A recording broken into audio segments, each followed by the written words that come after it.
Hello everybody, I'm Seth Weissman and welcome to another episode of Safe Real Estate. A question that gets asked more frequently than you would think is a contract still valid if the binding agreement date has not been filled in?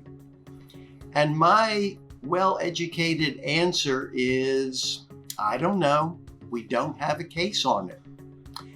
But what I would tell you is courts try hard to find a contract to be valid and enforceable.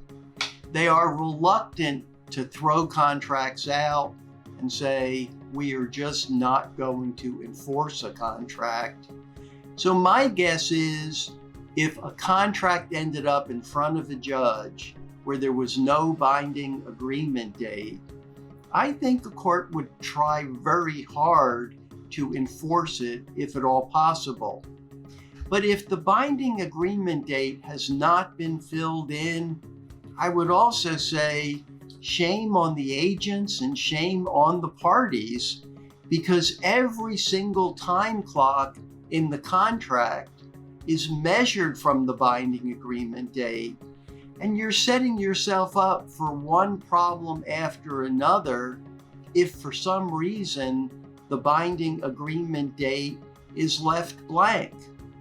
So if there is a problem with the binding agreement date, I'd be the first to say, try to work out that issue immediately so that all parties are using the same time clocks going forward. And even if you end up using what you know to be the wrong binding agreement date, I think that is better for all parties to agree to than having no binding agreement date whatsoever. Now, what would a judge do if the binding agreement date were left blank?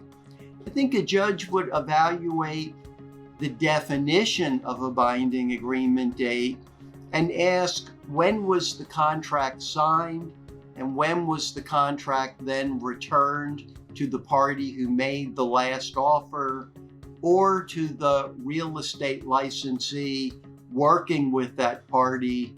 And a judge would then say, as a matter of law, the binding agreement date in that contract is whatever date the judge then determined.